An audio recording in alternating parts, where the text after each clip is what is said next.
میں ایک دن اپنی 5 بیٹیاں ہیں ان کے ساتھ نکلا ہوا تھا میکڈونلڈ کے ڈرائی تھرو سے میں نے کچھ سامان لیا تو باہر ایک بچی جیسے بچے پھر رہے ہوتے ہیں اور وہ مانگ رہی تھی تو میں نے وہ ایک برگر اس کو دے دیا. اس کی آنکھوں میں جو چمک تھی اس نے مجھے اس بات پہ مجبور کیا کہ میں اس کام کو شروع کروں. ایک سیکورٹی گارڈ کو ہم جس کو روزانہ دے رہے تھے اس سے پوچھا میں نے کہ بھی آپ کو ہم دیتے ہیں تو کیسا فیل ہوتا ہے آپ کو؟ تو اس نے مجھے کہا کہ دیکھیں ہم نے پیزے کا نام اور برگر کا نام یہ سب کچھ سنا تو ہوا تھا, یہ میرے بس کی بات نہیں ہے کہ میں اپنے لیے 500 روپے کی چیز خرید لوں اور میرے بچے جو ہیں وہ اس دن بھوکے رہیں. ناظرین, دینے والے تو آپ نے بہت دیکھے ہوں گے, لیکن لاہور کا ایک شخص ایسا بھی ہے جو رات کے اندھیرے میں مستحق لوگوں کو او پی ٹی پی اور KFC جیسے برانڈز کے برگر کھلاتا ہے. دینے والے کا ماننا یہ ہے کہ مانگنے والے کو ان کے دروازے پر نہیں آنا چاہیے, اس لیے وہ خود جا کر ان لوگوں تک کھانا پہنچاتا ہے. اور جب ٹھنڈی سردی میں سڑکوں پر سونے والے اور چوکیداری کرنے والے عام لوگ برانڈز کے برگر کھاتے ہیں تو ان کی قسم پرسی اور احساس کمتری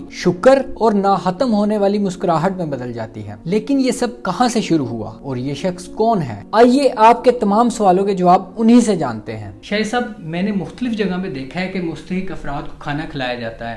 میں نے مختلف جگہ پہ دسترخوان دیکھے ہیں. آپ کے ذہن میں کیسے خیال آیا کہ غریبوں کو برانڈڈ برگر شوارمے وغیرہ کھلائے جائیں؟ جی بسم اللہ الرحمن الرحیم. اصل میں میں ایک دن اپنی میری 5 بیٹیاں ہیں ان کے ساتھ نکلا ہوا تھا اور میکڈونلڈ کے ڈرائی تھرو سے میں نے کچھ سامان لیا تو باہر ایک بچی جو ہے وہ جیسے بچے پھر رہے ہوتے ہیں اور وہ مانگ رہی تھی تو میں نے وہ ایک برگر اس کو دے دیا. اس کی آنکھوں میں جو چمک تھی اس نے مجھے اس بات پہ مجبور کیا کہ میں اس کام کو شروع کروں. اور میرا یہ خیال ہے کہ اگر ہمارے شہر کے لوگ یا پاکستان کے لوگ یا دنیا کے لوگ جو اہل ثروت ہیں یا جن کے پاس وسائل ہیں وہ اگر تھوڑا تھوڑا بھی اپنے ارد گرد کے غریب لوگوں کو دیں اور ان کے ساتھ اپنی خوشیوں کو بانٹیں تو وہ خوشیاں بڑھیں گی ہی, کم نہیں ہوں گی. تو اس میں میں نے پھر یہ شروع کیا چند چیزوں کے ساتھ کہ بھی اس کو شروع کرتے ہیں. تو پھر ایک دن مجھے ایک سیکورٹی گارڈ کو ہم جس کو روزانہ دے رہے تھے اس سے پوچھا میں نے کہ بھی آپ کو ہم دیتے ہیں تو کیسا فیل ہوتا ہے آپ کو؟ تو اس نے مجھے کہا کہ دیکھیں جی ہم نے پیزے کا نام اور برگر کا نام یہ سب کچھ سنا تو ہوا تھا, لیکن یہ میرے بس کی بات نہیں ہے کہ میں اپنے لیے 500 روپے کی چیز خرید لوں اور میرے بچے جو ہیں وہ اس دن بھوکے رہیں. تو آپ کے ذریعے سے ہمیں یہ بھی پتہ چل گیا کہ یہ برگر شوارمے اور پیزے کس طرح کے ہوتے ہیں. تو وہ سب لوگ جو نہیں افورڈ کر پاتے اور جن کے دل میں یہ ہوتا ہے کہ یہ چیزیں کیسی ہیں, تو ان کو جب وہ مہیا ہوتی ہیں تو جو ان کے دل کے اندر خوشی ہوتی ہے اور جو دعا اس سے نکلتی ہے وہ دعا نے مجھے مجبور کیا کہ میں یہ سارا کام کروں. ویسے تو ظاہر دسترخوان چلتے ہی ہیں, میں خود بھی دسترخوان چلاتا ہوں شام 6 بجے, لیکن اس کے باوجود یہ مجھے لگتا ہے کہ یہ ایک ایسی چیز تھی کہ جو پیٹ بھرنے کے ساتھ ساتھ دل کو مسرت بھی دیتی تھی, تو اس لیے میں نے اس کو شروع کیا. اچھا جی, مجھے یہ بتائیں کہ کوئی تنظیم ہے یا آپ اکیلے یہ سب کچھ کر رہے ہیں؟ میں کیونکہ بذات خود ایک تنظیم سے وابستہ ہوں اور وہ جماعت اسلامی یوتھ ہے, اس کا میں سیکرٹری جنرل ہوں پاکستان کا. تو جب میں نے لاہور میں شروع کیا تو میں اکیلا ہی تھا, یعنی کہ سمجھے کہ خود کر رہا تھا اور اس کی ڈسٹریبیوشن بھی ہم رات کو خود ہی کرتے ہیں. لیکن اب کیونکہ یہ پاکستان کے 13 شہروں کے اندر اس وقت ہو رہا ہے تو وہاں ساری کی ساری ٹیم جو ہے وہ جماعت اسلامی یوتھ کی ہی ہے جو میرے ساتھ وہاں تعاون کرتی ہے تقسیم کے اندر. باقی خریدنے کے اندر وہ ظاہر ہے ہم خود کرتے ہیں, سارے معاملات کو دیکھتے ہیں. تو اس میں جو سمجھیں جو ورکنگ فورس ہے وہ جماعت اسلامی یوتھ کے نوجوان ہی ہیں. اس میں جو ہے وہ کراچی, لاہور, فیصل آباد, ساہیوال, حیدرآباد, کوئٹہ, اسلام آباد, راولپنڈی, شیخو پورہ, سیالکوٹ, گجرانوالہ, یہ تمام اضلاع کے اندر یہ تقسیم ہو رہا ہے. اچھا, مجھے ذرا یہ بتا دیں کہ یہ آپ کب سے کام کر رہے ہیں؟ یہ جب لاک ڈاؤن کھلا تھا تو اس سے اگلے دن ہی ہم نے یہ کام شروع کر دیا تھا. شروع میں کتنے لوگوں نے سٹارٹ کیا تھا اور اب کتنے لوگوں میں تقسیم کرتے ہیں؟ یہ تو شروع میں ہم نے 10-15 لوگوں سے شروع کیا تھا. اب تو یہ سمجھے اگر میں پورے پاکستان کا اس میں جو 13 اضلاع میں ہم کر رہے ہیں اس کو ٹوٹل لوں تو یہ تو اب ظاہر ہے تقریباً کوئی 1000 کی تعداد میں لوگوں کو روزانہ تقسیم ہوتا ہے. یہ بتا دیں کہ میں اس چیز سے بڑا کنفیوز ہوا کہ مطلب آپ نے رات کا ٹائم ہی کیوں مقرر کیا؟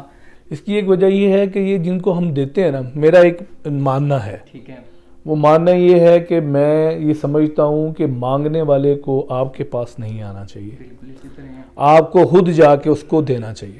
ٹھیک ہے، اچھا، یہ آئیڈیا بھی اس لیے تھا کہ کووڈ کے درمیان میں 4000 خاندانوں کو روزانہ کھانا دیتا رہا ہوں، ٹھیک ہے، اور ایک فرد بھی یہاں نہیں آتا تھا، ہم ان کے گھر پہ اوپر دے کے آتے تھے۔ بالکل ٹھیک ہے، اسی طرح یہ جو رات والا کھانا ہے نا، یہ بیسیکلی ہے ان گارڈز کے لیے جو بہت سٹوروں کے بعد کام کر رہے ہوتے ہیں، اور وہ رات کو ظاہر ہے آپ کو پتہ کھانا ویسے ملتا بھی نہیں ہے، تو وہ یا تو بھوکے رہتے تھے یا لوگ ظاہر ہے اپنی جیب پر اس بوجھ کو برداشت کرتے تھے، جو میں یہ سمجھتا ہوں کہ ایک 8-10 ہزار روپیہ تنخواہ لینے والا گارڈ جو ہے وہ اگر روزانہ 200-300 روپے کا کھانا کھائے تو وہ چلے 100 روپے کا بھی کھائے تو اس کے لیے 3000 روپے کی وہ رقم بنتی ہے۔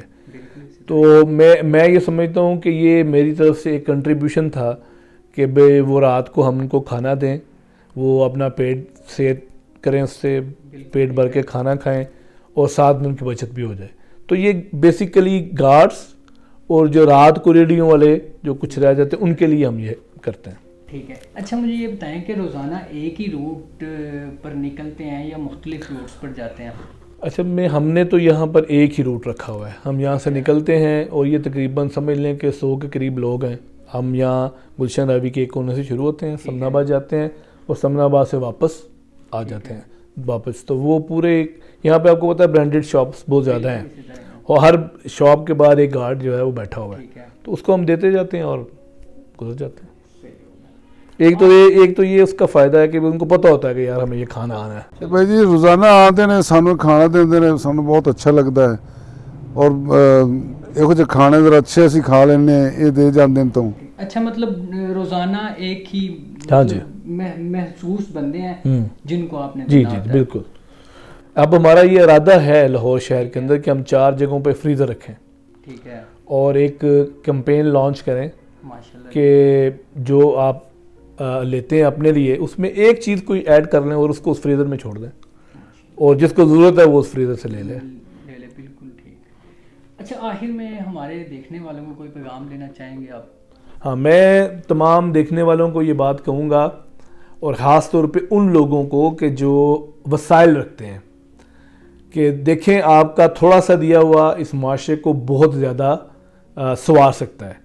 اگر آپ یہ سوچ لیں کہ میں نے اپنے روز کے معمول سے جو میں اپنے بچوں کے لیے لیتا ہوں یا اپنے خاندان کے لیے لیتا ہوں اس میں سے ایک چیز کسی غریب کو ڈونیٹ کرنی ہے، تو آپ تصور کریں کہ اس شہر کے اندر آپ کو کوئی شخص جو ہے وہ غریب نہیں ملے گا۔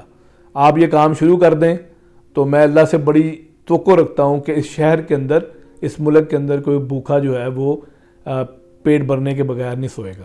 تو میرا سب کے لیے پیغام ہے کہ بہت بڑی ایفرٹ کی ضرورت نہیں ہے، بس آپ ایک چیز ڈونیٹ کر دیں روز، وہ 100 روپے کی کر دیں، وہ 50 روپے کی کر دیں، وہ 200 روپے کی کر دیں، وہ جتنی آپ کی استطاعت ہے اس کو کر دیں، تو آپ محسوس کریں گے کہ ایک تو آپ خوشی لے کے رات کو سوئیں گے، اور دوسرا آپ اس معاشرے میں جو ہے وہ بھوک کو ختم کرنے میں اپنا کردار ادا کریں گے۔ بہت شکریہ شاہد صاحب، آپ نے ٹائم دیا۔